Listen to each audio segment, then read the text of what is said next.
Hello दोस्तों, एक बार फिर से आप माधव की ऑनलाइन क्लासेस में आपका स्वागत है। हम राजस्थान कला संस्कृति की क्लासेस के बारे में बात कर रहे थे। आज हम अगले जो हमारा दुर्ग टॉपिक चल रहा था उसमें अगले दुर्ग के बारे में बात करें, जिसका नाम है बयाना। कौन सा दुर्ग है? बयाना का दुर्ग। बयाना दुर्ग। बयाना का दुर्ग की बात करें, ये कहाँ पर है? भरतपुर में। पहली बात आपको याद रखनी है, भरतपुर। निर्माण किसने करा? यादव वंश के विजयपाल ने करवाया।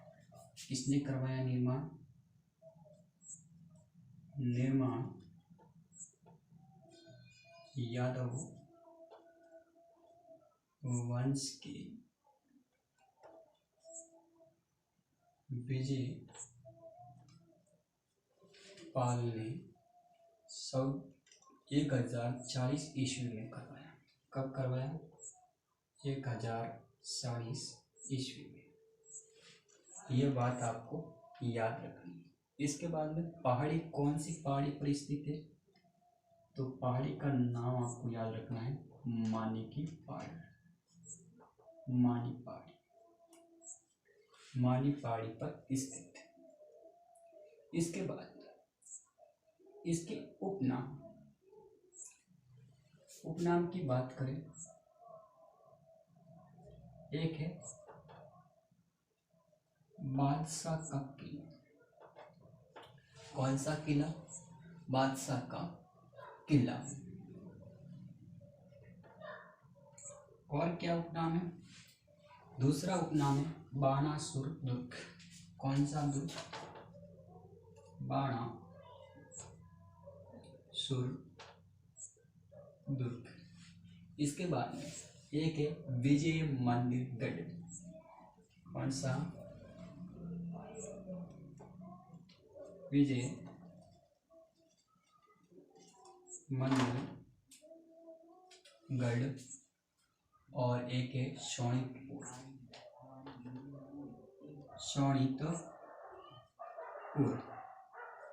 ये है बयाना दुर्ग के उपनाम। इसके बाद पूछा जा सकता है बयाना का प्राचीन नाम। बयाना का प्राचीन नाम। बयाना का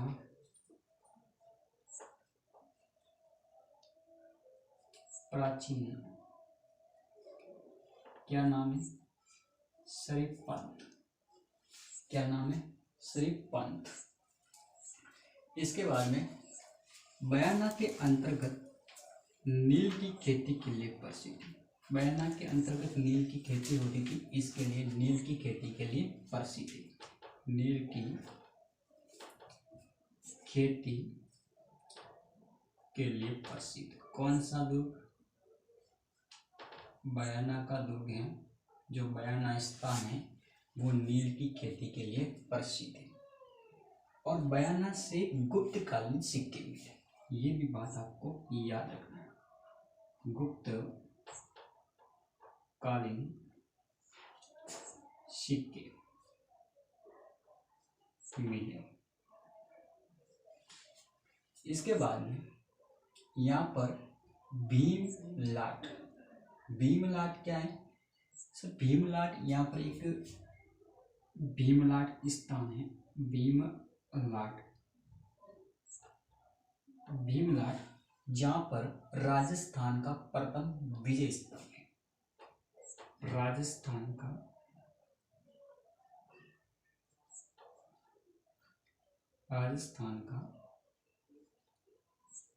प्रथम विजय स्तंभ। राजस्थान का प्रथम विजय स्तंभ में इसका निर्माण किसने कराया था? विष्णुवर्धन। और विष्णुवर्धन कौन था? समुद्रगुप्त का सामंत था। इस विजय स्तंभ का निर्माण की बात करें तो निर्माण किसने करवाया था? विष्णुवर्धन। वर्धन। ये विष्णुवर्धन कौन था? ये समुद्रगुप्त का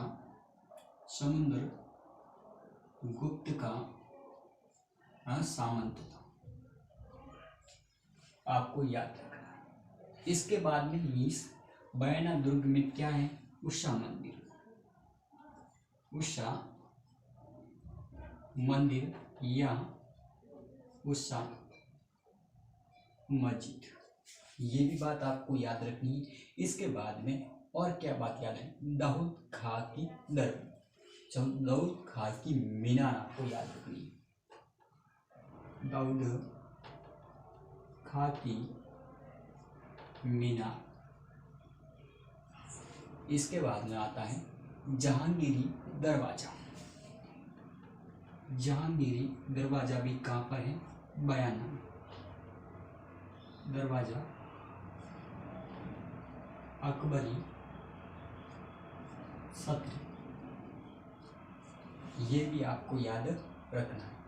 डॉक्टर दशरथ शर्मा ने क्या कहा था कि बयाना का प्राचीन नाम बादानक है। तो डॉक्टर दशरथ शर्मा क्या कहता है? बयाना का प्राचीन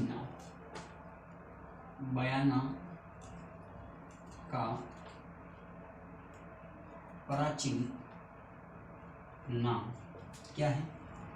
बादानक। इस तरफ से आपको याद रखना है बयाना दुर्ग के बारे में। तो ये बयाना दुर्ग के बारे में आपको जानकारी याद रखनी है। अगले दुर्ग की बात करें तो बयाना दुर्ग आपको इतना सा नोट कीजिए।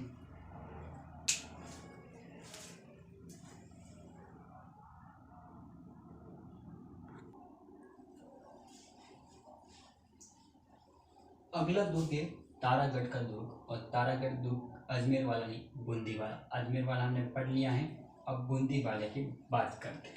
कौन सा दुर्ग आता है? तारागढ़ का दुर्ग, और ये कहाँ पर है? बूंदी। इसका निर्माण किसने करवाया? तो निर्माण करवाया राव बरसिंह हाड़ा ने। निर्माण की बात करें तो निर्माण किसने करवाया?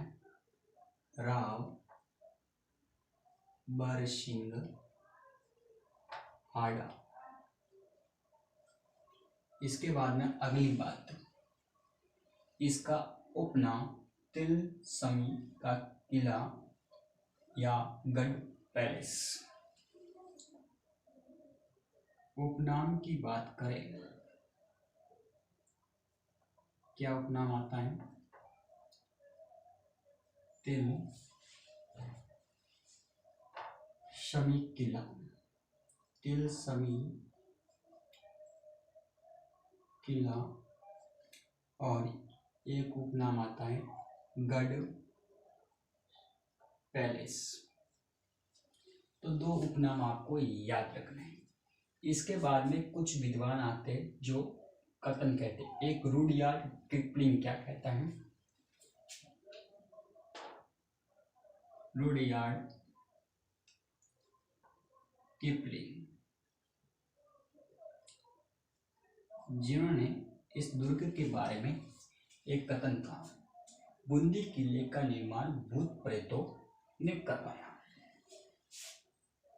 बूंदी किले का निर्माण भूत प्रेतों ने करवाया। इसके बाद में कर्नल जेम्स टोड, कौन आता है? Colonel James Tod. Colonel James Tod क्या कहता है कि संपूर्ण रजवाड़ों के राजप्रसादों में, यानी राजमहलों में बूंदी के राजमहल सर्वश्रेष्ठ है। संपूर्ण रजवाड़ों के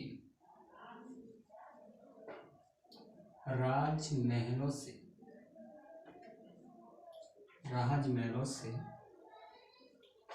बूंदी के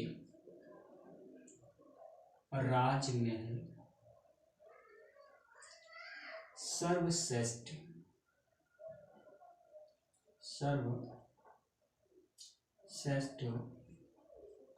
हैं। ये कथन भी आपको याद रखना। इसके बाद में कि ये जो दुर्ग है वो किसके लिए प्रसिद्ध है, तो भित्तिचित्रों के लिए प्रसिद्ध है। तो ये बात भी आपको याद रखना है। ये दुर्ग भित्तिचित्रों के लिए प्रसिद्ध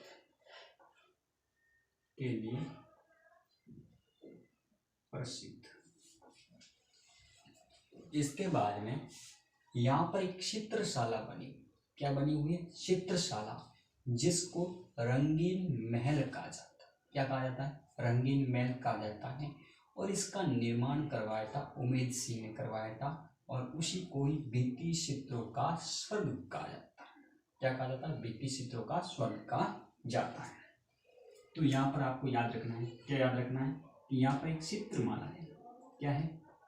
चित्रमाला। सर चित्रमाला क्या है? एक रंगीन महल। क्या है? रंगीन महल है। और रंगीन महल जिसका निर्माण की बात करें तो उमेद सिंह ने करवाया था। किसने करवाया था? उमेद सिंह ने। और इसी महल को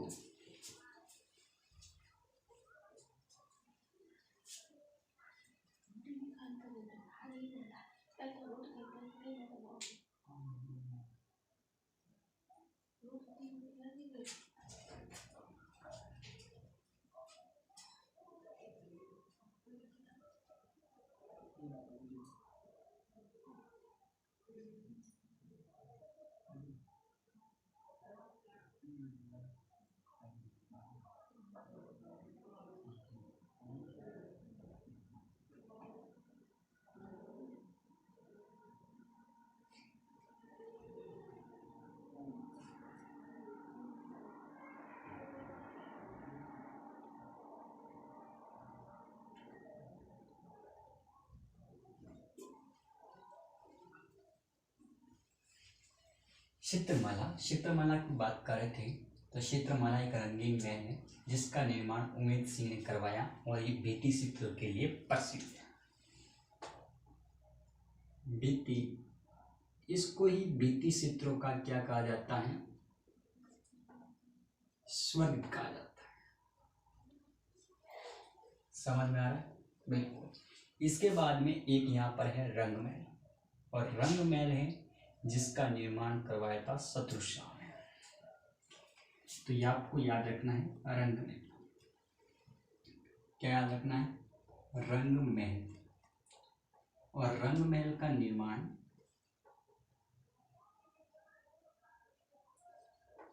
शत्रुशाह ने करवाया। सर समझ में आ रहा है? बिल्कुल।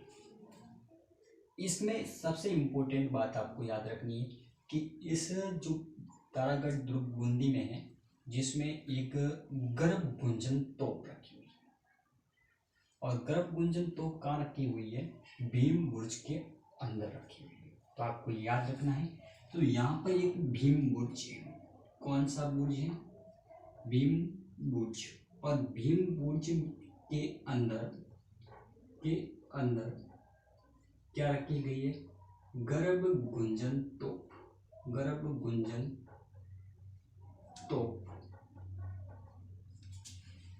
गर्भगुंजन तोप आपको याद रखना है। इसके बाद में इस दुर्ग के पास में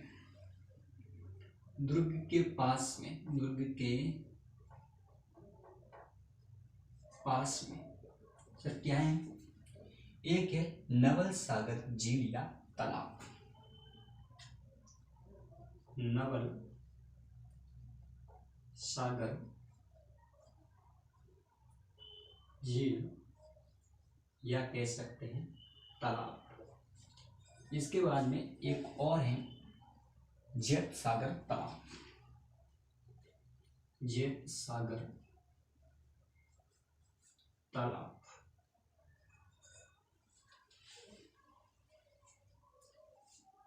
हाँ वो बता रहे हैं आप। देखो, मेवाड़ का एक शासक था राणा लखा, जिसने तारागढ़ दुर्ग को जीतने की प्रतिज्ञा ली थी। देखो, मेवाड़ का एक शासक राणा लखा था, जिसने नकली दुर्ग की जो घटना है वो इसी दुर्ग से जुड़ी हुई थी। आपको मैंने बताया है, जो तारागढ़ दुर्ग जीतने की प्रतिज्ञा ली थी वो प्रतिज्ञा पूरी नहीं कर पाया, तो ये नकली दुर्ग बनाकर इसी को तोड़कर इसने अपनी प्रतिज्ञा पूरी की। तो ये आपको क्लास समझ में आई होगी। आज के लिए इतना ही, क्योंकि थोड़ा सा बिजी होने के कारण क्लास नहीं ले पाया। तो आपको थोड़ा सा धैर्य बनाए रखकर धीरे धीरे हमारी क्लास सिस्टमेटिक तरीके से हो रही है। तो आप